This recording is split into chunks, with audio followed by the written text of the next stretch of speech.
amici di Eventi del Territorio, ben ritrovati, buona serata a tutti. 27, 28, 29 settembre 2024, 40esima festa della mela a Monfumo. Con noi il presidente della Proloco di Monfumo, Ivano De Poli, ben ritrovato. Grazie. È un piacere averti qui con noi e raccontaci un attimino quanto pesa questi 40 anni di festa della mela. Non solo la festa della mela, pesano anche a me. Comunque non sono tutti i 40 anni che ho da presidente, ovviamente. Questo è il mio 8° anno di fila. Sì, l'8° anno. Comunque sì, è sempre più complicato portare avanti queste cose perché queste, anche se piccola manifestazione, comunque è molto impegnativa perché richiede un lavoro importante, non avendo una sede fissa come Proloco di Monfumo, quindi dobbiamo installare tutto, dalle cucine all'impianto elettrico, impianto idraulico e via discorrendo. Comunque è parecchio complicato, però comunque di gente che ci dà una mano ce n'è e quindi riusciamo ancora a andare. L'associazione Antiche Mele di Monfumo vi dà una mano grandissima, però è anche un doveroso grazie a tutti i volontari che ci sono qui. Assolutamente i volontari, l'associazione Mele Antiche è una cosa molto bella di Monfumo perché si impegnano molto, sono molto bravi. Tra l'altro domani sera, sabato 28, è il 28, non mi ricordo neanche più ormai, il 28 c'è una presentazione di queste mele antiche di Monfumo fatta qui in sala consiliare del comune, dove ci sarà Sabino Toscan che è uno degli soci fondatori dell'associazione Mele Antiche di Monfumo.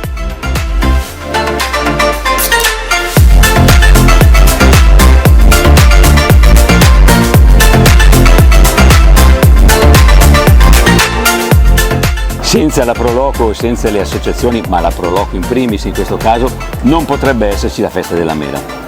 La volontà politica di promuovere il territorio, di far conoscere il territorio, non potrebbe assolutamente fare tutto quello che hanno fatto i volontari gratis per tutti questi giorni, per tutti questi anni, perché come ha detto giustamente lei, sono 40 anni che si fa la festa della mela qui in paese e siamo estremamente orgogliosi di questo traguardo.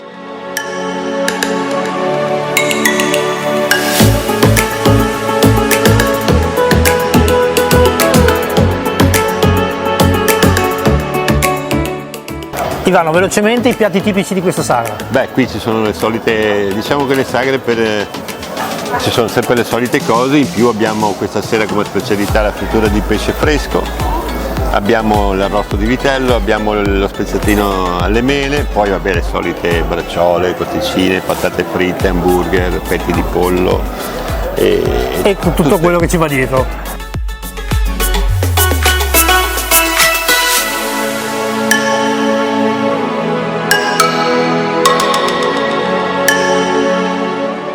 Siamo un piccolo paese, una piccola comunità dove però c'è davvero tanto di bello da vedere, delle specialità culinarie non indifferenti, oltre alle nostre mele antiche, oltre all'associazione che promuove queste mele antiche, abbiamo veramente tanti prodotti, dalle mozzarelle, ai formaggi, gli insaccati.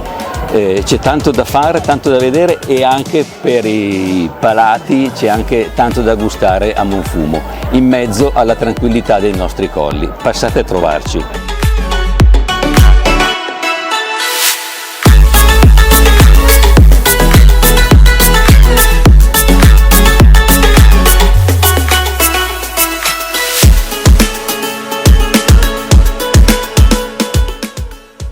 Cioè chi può, chi ha voglia di venire a conoscere e vedere Monfumo, sperando che il tempo si mantenga, perché ultimamente non ci ha dato una grandissima mano, comunque specialmente domenica con la mostra mercato delle mele e di tante altre cose, vi aspettiamo molto volentieri a Monfumo e noi siamo qui, pronti ad accogliervi. E come avete capito, qui a Monfumo si mangia bene, 40 anni di festa della mela, Ivano e tutti i collaboratori vi aspettano per farvi degustare questi ottimi piatti. Ivano, grazie mille ancora e buona serata. Grazie a te.